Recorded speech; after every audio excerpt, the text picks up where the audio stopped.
If you're listening to this thinking about New Year's resolutions, let me stop you right there. Resolutions are soft. They are emotional promises made at a moment of time, and most of them are broken before February.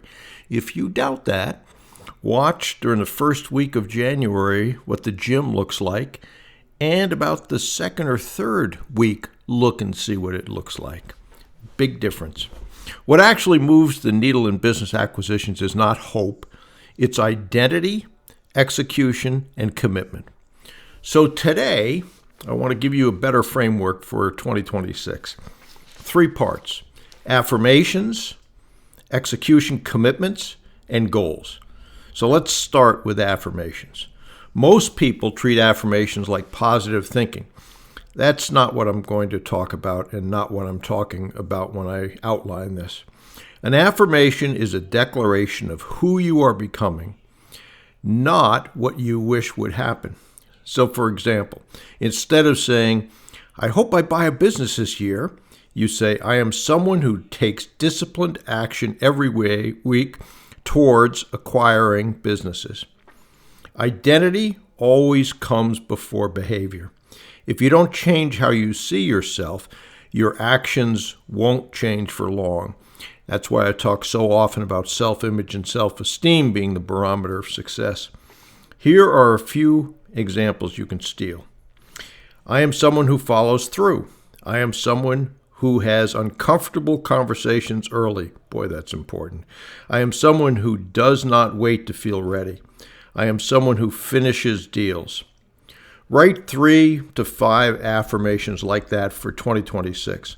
Read them daily, or better yet, twice daily, when you get up and when you go to bed. Not because they feel good, but because they remind you who you are committed to becoming. Now let's talk about execution commitments. This is where most people fall down. Goals without execution commitments are fantasies.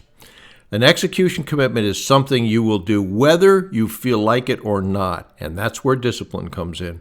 For example, every week in 2026, I will contact 5 acquisition prospects.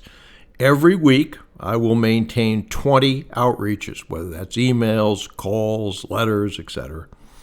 Every month, every week is probably too often, I will update my board and professionals with my progress. Notice what I did not say. I did not say when I have time. I did not say when I feel confident. I said every week, or in the case of the last one, every month.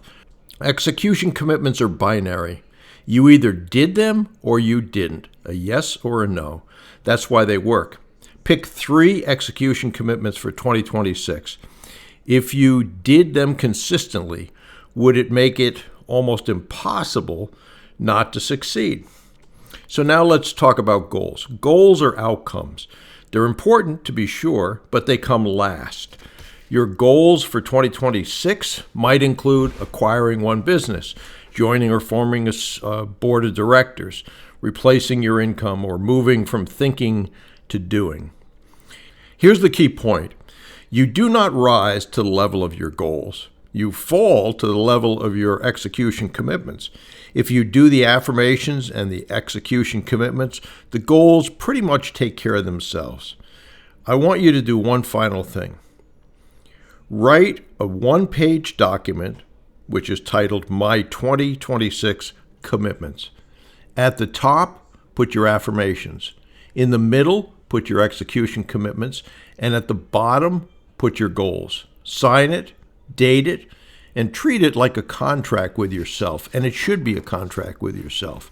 Because the difference between the people who are still talking about acquisitions in December of 2026 and the ones who have actually closed deals is not intelligence, it's not background, and mostly it's not luck, although luck helps. It's execution.